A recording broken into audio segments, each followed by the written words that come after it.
So hopefully it's back. It says that it's back live. So if you want to watch it on YouTube, because the camera is not moving, and so you won't be able to see the PowerPoints or what I'm drawing on the board, I apologize. This is an example of how exactly what he was talking about in the video.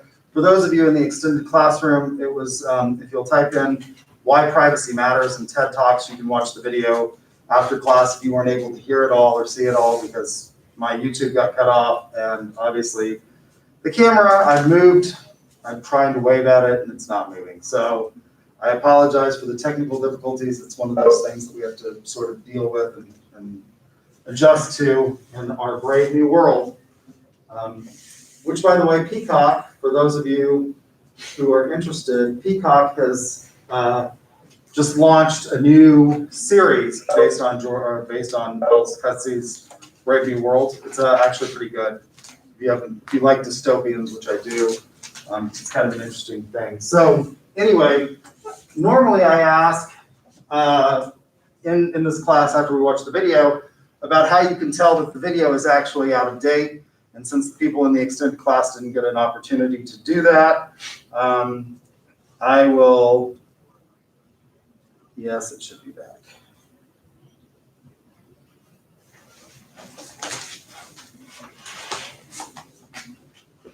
Hopefully it's back.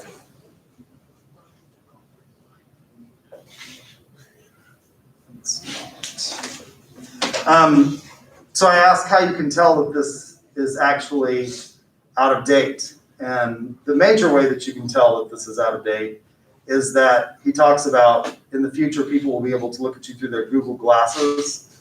And Google Glasses were one of the things that became a major flop. It just didn't go over well. I thought Google, and I've said this on several lectures that have been on YouTube, which is owned by Google, so you think they pick up on it with their data mining, that they should have remarketed and rebranded it, because the body cameras that police officers wear, I used to be on city council in Guthrie as the vice mayor there, and that technology was just emerging as I was going off city council, but I have sort of followed this because I used to teach criminal law and procedure. That technology was enormously expensive.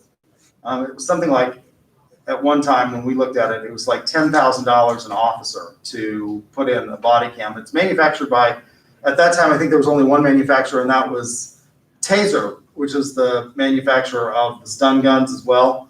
They were the ones who did it, and it was enormously expensive. And I thought, you could use Google Glasses for this. This would be great. And one of the things that would be even better about using Google Glass for police officers is that you would see clearly what the line of sight is and the line of fire are. A lot of times the body camera becomes blocked in a struggle, but you would actually be able to see exactly what the officer with Google Glasses, but they didn't market it that way. So anyway, that's one way that you can tell that it's actually sort of out of date, is that he talks about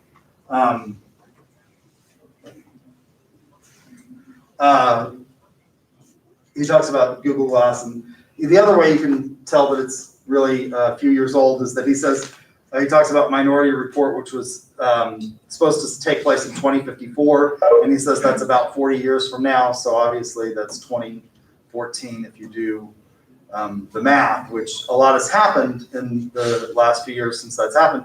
And I can give you an example that's sort of creepy that just happened to be this weekend, about how we are now not just using big data, we're now using artificial intelligence to basically be able to market to you. So my mother has a brand new Cadillac XT5, and we were in it, and I called my friends and I said, I'm gonna go look at an airplane. Do you wanna go look at an airplane with me? And I think I may have told you all this before.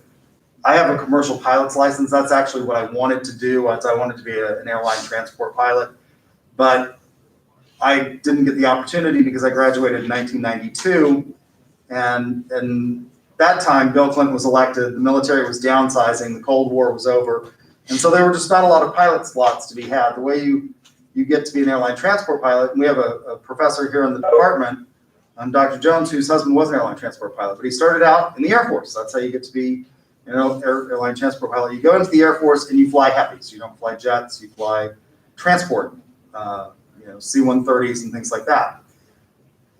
That wasn't going to happen for me. And so I always use this as an example of how we engage in mythology. But the reason I tell you this story is because we tell students you can be whatever you want to be, and maybe you can't. Things happen in life, and sometimes you just are born at an unlucky time. I happened to graduate at the time that the Cold War was over, and that just was probably not going to be a realistic goal. I was going to have to pay for all my flight training myself, and that would result in an enormous amount of debt. But I tell you the story because I've sold a boat, so I'm going to look at an airplane, and my friend says, I don't want to go, but I'll meet you for lunch. He said, where is the airplane? And I said, Sundance Airpark. And as soon as I had hung up the phone, it was connected to the Apple CarPlay, and it popped up. Google Maps popped up with 23 minutes to Sundance Airpark and started giving us directions. So that's artificial intelligence. So we're now combining big data, not just with the ability to analyze that big data, but using artificial intelligence to figure out what it is that you want, what you're saying, as you're going by. How many of you have noticed that on your iPhone it says new location for parked car? Well, it's now using that kind of stuff. It says it's still suspended.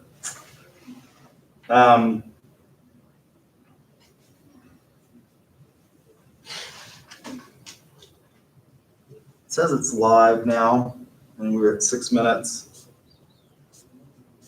Try.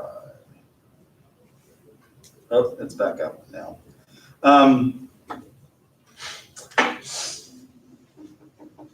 It's now using geolocation, right, to figure out where you go and what you're doing and what's around you and where you eat. And that's all very convenient, but it is a little Orwellian, right? So how do we get all this data, and how do we become more and more able to influence you? As Dr. Akisti points out, that we're now able to maybe buy products on your behalf before you even think that you need them, or even before you know about it. Well, a lot of that is through scientific research and marketing, and a lot of people will say things like, "Well, marketing is not rocket science." And my response to that is, no, it's a hell of a lot harder than rocket science. Rocket science operates within very well-defined principles of physics. And we think it's hard because the math looks really hard, but it's really not that hard. With supercomputing, right, we can figure out the math pretty easily on this stuff. Whereas with marketing, we're talking about literally thousands of variables that can influence an individual, and trying to isolate those that are the best predictors of how people will engage in products or services, utilize them, and continue to buy them. So the scientific method, how do we do that? Lots of textbooks say that the scientific method was developed in the 17th century. I actually think it was developed before then. I would make an argument that it goes back all the way to Aristotle. Aristotle does a very good job of classifying things and then looking at them. Hippocrates, one of the ancient Greeks who wrote a lot of treatises, or is credited with a lot of the treatises on medical knowledge in the Greek world, which was very scientific for the time. I mean, the Greeks were able to do a lot. They understood a lot more than we would think for people who lived 2,500 years ago. But it's obviously fully fleshed out by the 17th century. So it's based on empirical evidence.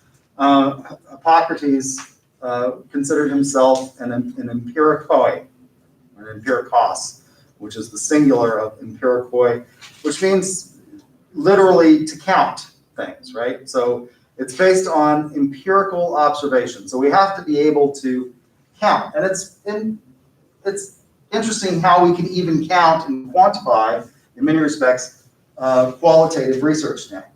So it's testable. These are the attributes of the scientific method. It's based on empirical evidence. It's testable. It's repeatable. And it's subject to empirical falsification, which Karl Popper calls the null hypothesis. That he says all science is really about, the null hypothesis. That we can't really ever know anything for sure, but we can know what we disprove. We can't necessarily prove anything in the positive.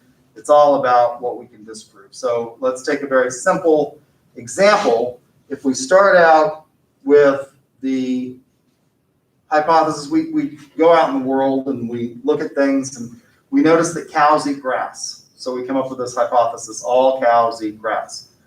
If we can find one cow that doesn't eat grass, we have, disproven the hypothesis, and we can then refine it and come back. Well, most cows, or 95% of cows eat grass, or 99% of cows eat grass. So it's subject to empirical falsification. We can test it. We should be able to repeat it, and we have to always be aware of that null hypothesis. So how do we start? What is the scientific method? Well, this is the basics of it. We make it observations. What's one of the few things in marketing that may be a law-like generalization? Well, we can say that people like to buy, right? I mean, we observe that people buy stuff constantly. You probably don't even think about how many purchases you make in a day, but it's a lot. It's a lot more than you might actually realize. When you go to the vending machine, when you go to Dunkin' Donuts, which I'm glad to see that you went to Dunkin' Donuts and not the tool of the devil, which is Starbucks. I think Starbucks is a horrible company. Dunkin' is great. Love Dunkin'. I tell my students when we travel on sales competitions that I have two rules. I will punch you in the throat, not really, but if you mention Starbucks or Chick-fil-A, either of those two things, and I will not be happy. I hate both of those companies. They're both tools of the devil. The devil has many tools. Those are two of them. I'd be happy to go into that, right? But so we like to buy things. People like to go to Dunkin' Donuts and get their coffee, their cold brew, their nitro, whatever. We like to buy lots of stuff. So why is it that people like to buy stuff? What is it that makes them want to buy? Well, we might hypothesize that it's a need, a physiological need. We could test that, right? So we think of interesting questions. Why is it that people like to buy things? Well, maybe it's based on what's wrong with Chick-fil-A. The list of sins that have been committed by Chick-fil-A is many. I'd be happy to send you an email about it. Not the least of which is that it's really crappy chicken, right? I mean, it's just really, it's bad. It's chicken on white bread. I mean, if you want good chicken, go to Isham's, right? Or go to Popeyes. They've got really good chicken. It's crappy chicken. So, interesting questions. Why is it that so many of you like crappy chicken, right? We could come up with that. Well, I could hypothesize that maybe, it's the deep fat frying that makes everything taste better than it probably really is, and it's not good for you, and that you're carb addicts. That's why you like the white bread. So we could test that, right? So we think of interesting questions. Why does this pattern occur? Come up with hypotheses, right? So I'm going to hypothesize that lots of people like Chick-fil-A because it's cheap, fast, and it's full of carbs and fat. I mean, there's no better way to get people, sort of addicted to something than chock it full of fat and empty carbs, and away you go, right? I mean, it's empty carbs and fat, and isn't that great? We can watch you eat Chick-fil-A in an fMRI machine and see what part of the brain is firing. Probably, the part that's pleasure is formula is firing, and so we test that. So we then develop testable predictions. How are we going to study this phenomenon? Well, we can do surveys, right? We can survey people about what it is that they like about Chick-fil-A, which there's not much there to like, but apparently people do. We could put you in an fMRI machine and track it and see what happens when you eat the Chick-fil-A sandwich, which is the gathering data to test. And then we can refine or expand or reject our hypotheses. And if you read biology, he does this. He tests a number of things two ways. They do survey research, and one of the things that they do survey research on in biology that he tests is whether or not certain types of television programming is going to be popular and is going to come, make millions of dollars for the producers of the various programs. And so they showed people, and they took surveys, and they one of the surveys that they asked about was a show where these two British women go around and clean up people's, really dirty homes. Not quite to the level of hoarders, but close, right? They're just not good housekeepers. And people overwhelmingly in surveys said, well, we don't think we'd really watch, we'd be interested in that. But when they put them in fMRI machines, the part of the brain that was firing was the pleasure part of the brain. And it turns out that show, and just like Hoarders, who would have thought that Hoarders would be, I don't know how many seasons Hoarders is in now, but it's a lot. And who would have thought that would have happened? Well, why do you think that is? Well, we could formulate a question about that. I'll tell you why I think it is. I think it's because people watch Hoarders or Intervention or How Clean Is Your House, and you feel a little bit morally superior, right? You think, well, I'm not that bad, right? We could test that and refine that. Then we can develop general theories, hopefully, based on all of this. And then that leads to, of course, more observation, and the cycle continues, right? So that's the essence of the scientific theory. Now, how do we actually go about doing all of that in marketing particularly? Well, your text says the definition of marketing research is the process of defining a marketing problem and opportunity, systematically collecting and analyzing information, and recommending actions to be taken based on the analysis. So one of the things that we want to do is we don't want to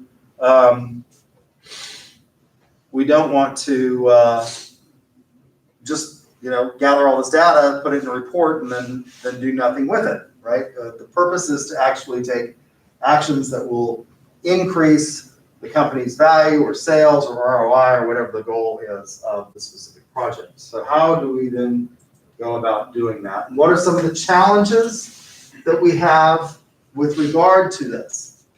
Well, and for those of you, I'm going to read this twice if you want to participate. This is the one of the questions. This is on the challenges to marketing research slide. So if you have the PowerPoints, if you can't see because you're on WebEx, or you can't see the actual thing because it's too small on YouTube, I'll read it a couple times where you can pull it up and then I'll ask the question. So the issue of knowledge, remember when I talked about this in ethics, I said, how is it that we can know anything? Well, when we ask questions, we have to know that we're asking a good question, and there are ways that we test that. But this is a question that was actually used in one of the instruments that I used in my dissertation, and I found a problem with it almost instantly, but this instrument is so widely used in this area, and I had already developed one instrument for my dissertation, so that's generally what's required in PhD programs, is that you have to add and contribute to the body of knowledge, and the way you do that, if you do an empirical study like I did, is you develop your own instrument. That's one way of doing it. So I used one instrument that had already been developed and tested. There are ways to go about this, and this is an instrument that has been tested and has been validated, and it still has a problem. And this goes to this issue of knowledge. How do we know what we're asking?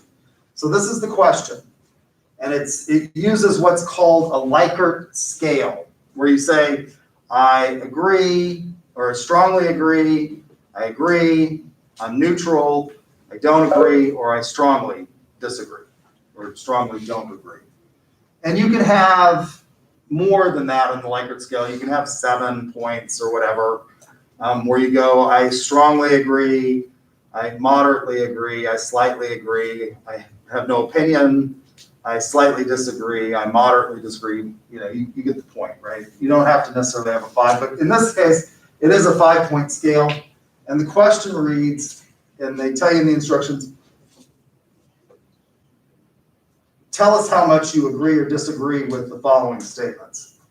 And the question is, rigidly codifying an ethical position that prevents certain types of actions could stand in the way of better human relations and adjustment. So what's wrong with that question? Why is it not a great question? There's not fully like an actual question there. You're asked to tell whether or not you agree or disagree with the statement. So there's a full question. The instructions say, tell us to the extent with which you agree or disagree with the following position statements. So there's a question. However, I will give you points for trying, because that's pretty good.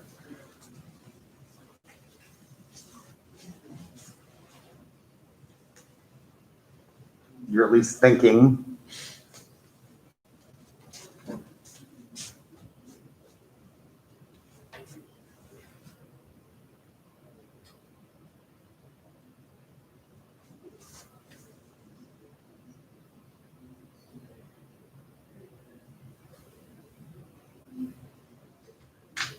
Any other guesses? I'll read it again for those of you on WebEx or on YouTube. Rigidly codifying an ethical position that prevents certain types of actions could stand in the way of better human relations and adjustment. So we really just want to know if we agree or disagree? Yeah, the question says, react to the following statements with how much you agree or disagree. And it goes on a Likert scale from strongly agree to strongly disagree.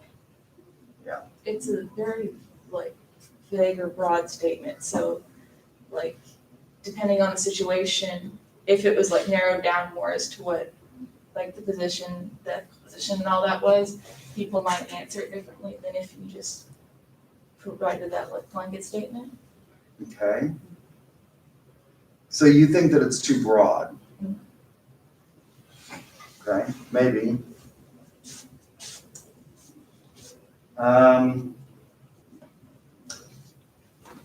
Somebody in the extended section says conservative thinking that prevents new discussions. Not sure what you mean by prevents new discussions or that it's conservative. I guess if you're thinking about, saying absolutely strict interpretation of duties, I guess could be conceived as being conservative. The biggest problem is it's not easily understandable, not simple, and it's too vague. Okay, I'm not sure which part of it is not simple enough. This morning in one of my classes, one person did say that they thought these two words were confusing to the average person, and I think that may be true. Rigidly codifying, most people don't talk like that, so I think that may be, if you said the strict, the strict implementation of rules, maybe people could get that better. So I think that may be it. The biggest problem here is actually this part, better human relations and adjustment. So rigidly codifying means that you take rules, you said these are the duties that you owe, and we're going to strictly enforce them, right? Where there's going to be draconian punishments as a society. We do this in criminal law. That's a code, right? That's a codification of what we think we are as a society. And by the way, how we criminalize things speaks volumes to who we are as a people, right? I mean, so for example, until 2005, I think it was 2005, in a case called Lawrence and Gardner versus Texas, almost all 50 states had some prohibition against homosexual sodomy, right? Now, how do you enforce that? It's very difficult to enforce, but we codified that. And it was rigidly enforced. If you were caught, you're subject to a fine. So maybe those words are confusing, but this is actually the part that's problematic. This is what we call a double-barreled question. So are human relations and human adjustment the same thing? They're not, right? You could be really good at human relations. Sociopaths, for example, are really good at human relations. I mean, they're good at, and by the way, sociopathology is not listed, I don't believe, in the DSM-5. However, psychologists and some psychologists and psychiatrists believe that it is a useful classification of certain, characteristic traits. But I don't believe that sociopathology is listed. I could look that up. I know it was not in the DSM-4. But what is a sociopath? There's a relatively interesting book, pop psychology book that's been written called The Sociopath Next Door and How to Identify These People. Well, sociopaths are generally pretty good at manipulating people. They're oftentimes charismatic. They're good at, they're good at human relations. I don't think that most people would say they're well adjusted, right? You could also have somebody that's not necessarily all that good at human relations, that's just horribly introverted and is well adjusted, right? So one of the things, that I talk about from my own experience is that as a child and as a young person, I was really pretty introverted. I was one of these people that always had one friend. I was pretty shy. I didn't like to go to big parties and crowds, and I always had like one really good friend, and that was it. My brother, on the other hand, had a posse his entire time growing up. Now, I have forced myself to become, because I wanted to be a politician and I wanted to run for public office, I forced myself to become more extroverted, because that's sort of necessary. You can't go out and win an election unless you're able to ask people for their vote, right? And so you have to talk to strangers. So I sort of, because I wanted something so badly, I forced myself to become more extroverted. But introverts are not inherently maladjusted. There are just people who don't get their energy from being around lots of other people. And they can be well adjusted, but they may not be great at human relations. And so that's what the problem with this is. So we've got to be sure that when we ask questions, we know what we're asking. We can have problems with social desirability. What is social desirability? Well, if you ask people, for example, how often and frequently and for how long they brush their teeth, how frequently do you brush your teeth? Almost everybody's going to say twice a day. Why is that? Because they've got huge campaigns out there, the American Dental Association, that tells you should brush your teeth 2 times a day. It's 2 by 2, right? It's for 2 minutes. And in fact, most of us now have toothbrushes that automatically tell us how long we should brush our teeth. How many of you have an automatic toothbrush, like an Oral-B or something like that? Quite a few. And mine actually tells you when you should move. It vibrates differently and rings every 30 seconds, so that you know that you're supposed to move to a different quadrant of your mouth, right? So people are going to say that they always brush their teeth, twice a day for 2 minutes, because that's what we've been told. There are ways that you can get around this, but you have to be aware of it. A lot of questions, if you go head on. For example, we're going to have an election in 57 days, I believe, for president of the United States. And if you ask people, are you going to vote? Overwhelmingly, people say, like 80, 90% of the people say, I'm going to vote.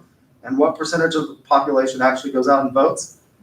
Oh, a little over half in presidential elections. When you get down to things like city council and stuff, it's minuscule. When I ran for city council, Guthrie's at a town of about 12,000, which we have 3 wards. That means I represented about 4,000 people. I won with like 100 votes, right? I mean, it was not very many people that actually go out and vote. And then there can be a disconnection between desire and action. So for a lot of reasons, people may respond positively on surveys or in focus groups or things like that to marketing persuasion, and then they end up not buying. Why? Well, for example, one of the things that Samsung did, they tried to make the iPhone seem like it was for your parents. It was an ad that came out about 7 years ago, and I remember it clearly. And it was a young guy standing in line at the Apple store, and his friends come by and say, I guess that Samsung Galaxy didn't work out so well for you. And he said, oh no, I'm just holding a place in line. And then his parents show up and he's holding the place in line for his parents. And the idea is that Samsung is what's cool. iPhones are really for old people who can't figure out technology so well, right? And that's sort of the message that I got from it. And in spite of that marketing ad, which I thought Samsung actually came up with some things that were at the time pretty innovative. Apple sort of copied them. One of the things at that time that they could do with the Samsung, allegedly, although I went to 3 different stores and tried to get them to demonstrate how this worked, was you could touch your Samsung Galaxy to another Samsung Galaxy and transfer things like photos and stuff like that. And they could never make it work. I mean, that was the first generation, and it never worked correctly in the demonstrations. What did Apple do as a result? They got AirDrop, right, which is basically sort of the same thing. But you may think that Galaxy's got some really cool things, but the switching costs are just too high. So for example, for me, everyone in my family, I've thought about getting a Galaxy. My friends who are in IT make fun of the fact that I still have an iPhone, because that's just not the latest and greatest. But the switching costs are too high because everyone in my family has an iPhone. My nephew has an iPhone, and it's easy to FaceTime with him. And I don't think Samsung yet has a platform that's easy. You have to use Skype or something else. You have to use a third-party app basically to do it, and it's not easy. I can just pick up the contacts list, dial my nephew, and we can FaceTime. And he likes to FaceTime for some reason. He likes to walk around the house and show me how he's playing Call of Duty and all these other things, right? So there could be a multitude of reasons why we get a disconnection between desire and action, and figuring that out can be really difficult. So step 1 is defining the problem, formulating the question. Based on our observations, people like to buy. Why is it that they like to buy certain things? Why is it that they prefer one brand over another? Why is it that people prefer Chick-fil-A over the God-given and all that is true and right Popeyes chicken sandwich, which, by the way, I think in taste test now, people actually prefer the Popeyes chicken sandwich to the un-American Chick-fil-A. So we've got to set research objectives. They should be specific and measurable, just like goals, right? We should have a specific objective. What is that going to be? Well, if we're Popeyes and we're going to go up against the evil empire, Chick-fil-A, what's our goal? Well, how do we increase through our advertising sales of our chickens? We put it out there. And how do we increase sales, for example, would be an example. How are we going to measure that? Well, we've got the measure. It's going to be an increase in sales. Now, when we talk about advertising, it's not a one-for-one. It's not, you release an advertising campaign, and a lot of things you can't necessarily know precisely how, but we can track with great more precision whether or not people are responding to ads than they used to be. So there's 3 types of research: exploratory, where we're just sort of starting to think about the problem; descriptive, where we look at frequency. How often do people buy, for example, fast food, Chick-fil-A or Popeyes, things like that. And then causal. What can we do? If we do one thing here, how does that affect something else? And can we predict behavior? That's what we really want to get to usually, is determining how if we do this one thing, it will manipulate the other variables or the dependent variable. And then we should be identifying actions, specific measures for success. So then we're going to develop our research plan. What are our constraints? If we're doing survey research, how are we going to get people to respond to it? What kind of data is needed? If we're just in the exploratory, we might use qualitative research versus quantitative. Collection issues. What level or how many people do we have to poll? So currently, the United States is engaging, and I will put this formula up on the board, I put it up before, in what they're going to call,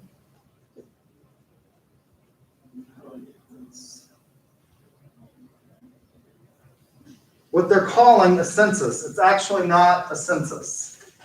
It's a really big, although it's mentioned in the Constitution, it's a really, really big sample.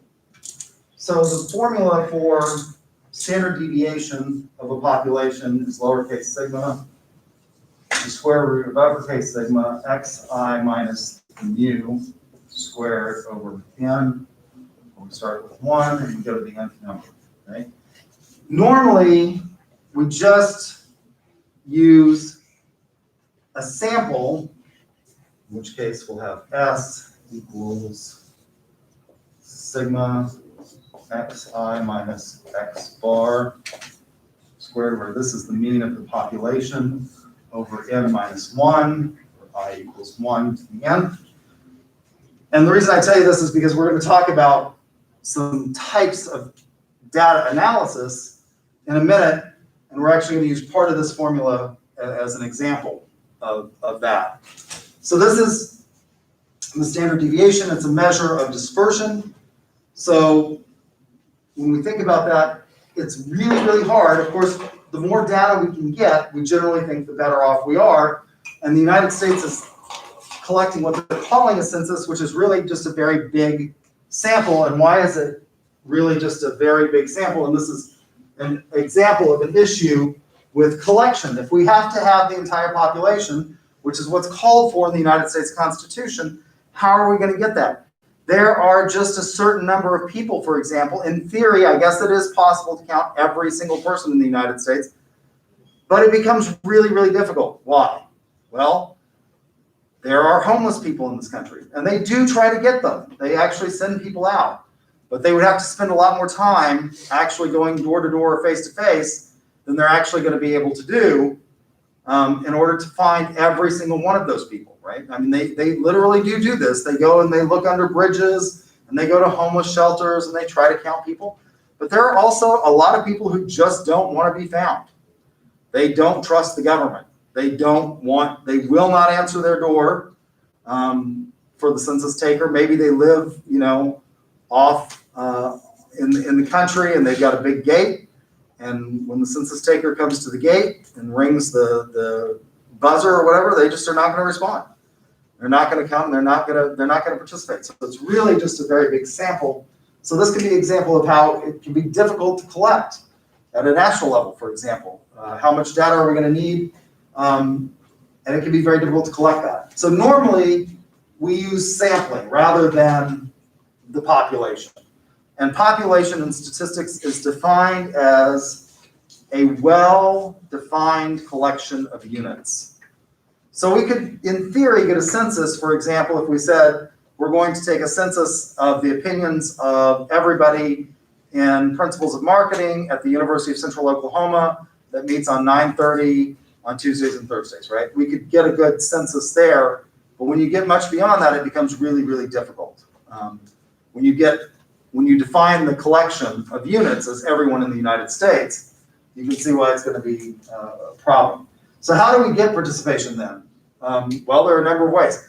Walmart has done this. A lot of companies are doing this now. They're trying to get you to participate by offering you a reward if you participate. Now, the problem is people initially, I think, because of the novelty, would participate in Walmart surveys where they give you an opportunity to win $5,000.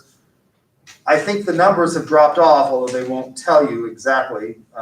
It's hard to find what kind of participation they're getting in those surveys because the reward is not immediate. So one of the things we figured out through survey research is that if you give people even a smaller reward, but it's immediate, they're more likely to actually participate. So this was actually a research study. How do we get participation in studies and marketing studies? Well, we found out, for example, and they've tried this, and one of my major professors did this. In every survey, he was famous for sending out lots and lots of surveys to thousands and thousands of people. And he'd put $1 in the survey and say, this is, thank you, a small token of appreciation for completing the survey. And he would get actually much better survey response rates than he might have gotten if he just said, we really appreciate your opinion and we want you, to participate in the survey. So getting participation, and then dealing with deviant responders, people who will participate in the survey because maybe they have a grudge against you and they don't want you to get good data, or they're just lazy and they're not participating. How do you deal with that?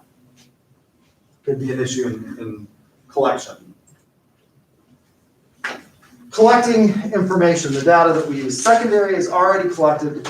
The Census Bureau, for example, is a wealth of information. It's a good place for us to start. For example, if you're going to do restaurants like Outback generally start with certain minimum qualifications for a community to get an Outback. Why is it that there's an Outback? Actually, there isn't one in Edmond anymore. I think it's out on Memorial Road, which is technically in Oklahoma City. But why is there one in that area and not one in Alva, Oklahoma? Well, Alva doesn't have a sufficiently large population. The population that doesn't have enough discretionary income, things like that, right? So we can start with that. And then we generally go to primary. So even after you've identified communities that seem maybe to be ripe for an Outback, we're going to do more research and we're going to collect data for that specific project. Qualitative, various types of qualitative that we can have. In-depth interview where we have open-ended questions that are free-flowing. Usually there's a moderator who provides the questions. You can also see this in when you have focus groups, that's the one. In like Mad Men, they talk about focus groups in Mad Men. If any of you watch that show, they have a focus group where they bring women in and they have all this makeup out for them to try, and then they watch, sort of what they're doing and how they're using it and what they're saying about the makeup. Usually 6 to 10 participants with the moderator. And then consumer ethnography, really looking at, this is qualitative research, the way people use stuff. So one of the things that's sort of interesting is that BlackBerry was actually a much better platform for any business person, but business people started demanding from their employers the iPhone because they thought it was cool, it was slick, it was, it was better to play with more than it was to actually do work. So why is that? Well, a consumer ethnographer would really delve into how is it that, for example, the consumer, the business person in this instance, is utilizing the phone. How are they compensating for the fact that Blackboard had a full keyboard, right? It was easy to touch type. If you knew how to touch type, it was much easier to do that with a BlackBerry than an iPhone. Quantitative are usually closed-ended empirical questions that we use statistical modeling to analyze. So what are some of those models? Well, analysis of the data that we collect. We have to utilize appropriate methods. So for example, one of the things that I used in my research for my dissertation and also that I use currently is looking at things like ANOVA. So one of my research streams focuses on looking at medical studies. Since the United States is one of only 2 nations that allow for direct-to-consumer advertising of pharmaceutical products like prescription drugs, I wanted to know how much there's actually, a connection between how well the drug works. If you listen to, and the reason I got interested in this is that if you play any or you watch any advertisement for pharmaceutical products, what you'll find is that they are often, full of lists of potential bad side effects that you might want to avoid. So I've got to think, well, if it's not just the bad side effects, how effective are they? One of the things that they use a lot in medical research is ANOVA, and so that's where we go back to this standard deviation. If you take this part of the equation here, which would be written as sigma squared equals the sum of xi minus the mu squared over m 1 to n, or s squared equals sigma xi minus x bar squared over m minus 1, I equals 1 to n. This is called the variance. And the reason I point this out is because a lot of research in marketing and in other disciplines relies on ANOVA, which is that part of the formula, the variance. What analysis of variance does, and the reason I point this out is because you have to realize, and what you need to recognize is the appropriateness of the method that you're using. So in my own research, we looked at ANOVA, And what we did is we said we did a pre-test, post-test analysis in ethics to determine whether or not you moved any place on the ideological spectrum on the EPQ from the start of the class to the end of the class in a marketing ethics class, and whether or not you gained any knowledge. Now, what ANOVA tells you when you look at those two different time slots, and then you compare it with people who don't have knowledge of ethics, right? They didn't take an ethics class, and that's your control group. All analysis of variance tells you is that there is a difference between those two groups. Now, it may be that the people that got my that took my marketing ethics class that we did this experiment in, it may be that they got dumber as a result of my education, right? They may have lost information. And analysis of variance would pick up on that. If there was a statistical drop in that from group A to group B, it would pick up. So you have to recognize not only that there's a variance, but in what direction is that variance likely to go? And there's other tests that you have to do. So developing your findings, you have to be really, really aware of the appropriateness of the method. And so there's a way you do that in ANOVA, that you do a post hoc analysis to determine which direction the knowledge has gone. Has it gone up or down between the groups, right? And so when you're thinking about this, and when you take your statistics class, and when you take your marketing research class, you should pay attention to these kinds of things and be aware. Not that many of you are going to be doing this, but you will then be able to analyze whether or not the questions asked were appropriate and the methods used were appropriate. So then you're going to present your findings. You should have them as direct as possible. It shouldn't read like a mystery novel where you have to wait till the end to figure out what's going on. They should be understandable. We do this usually through marketing dashboards, which provide us with a lot of this information. Now, smaller companies don't necessarily and can't afford the big software packages that do that, but those that can, it presents it in a nice way. And then you should use the rule of parsimony in your findings. Be brief and to the point. Don't be overly wordy. Finally, you're going to make recommendations, and you want those to be implemented. Now, this doesn't always happen, and it even doesn't happen in big corporations.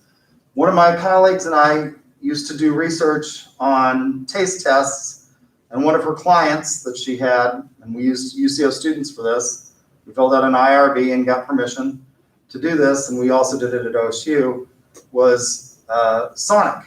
And so they tried different, because Sonics are so small, they tried different combinations of products, because almost everything has to be a combination of something they already have, because they don't have a lot of room to stock more stuff. And when Kim went and presented the findings of some of the research that we did, the CEO of Sonic said, you know what I think? Margarita cherry slush. I think that's what people want. Well, no, like we didn't test that. Where are you coming up with that? Well, that's what I like. Well, don't project, your preferences onto the marketing research, right? So you want to implement the actual findings that you have, and then evaluate the results, and then refine it and adjust based on that. Any questions about marketing research? So I apologize. Somehow a link got dumped into my D2L course shell for the exam, which is due this Thursday by midnight. You actually have to go to the assessments and quizzes tab and then drop down, and the exam is there. You should be able to go in and out of the exam until you submit it. I tried this, I tested it myself to see if you went out, because you have an essay. If you can get back in, and you can. At least it let me. So I will see you guys on Thursday. Have a good afternoon.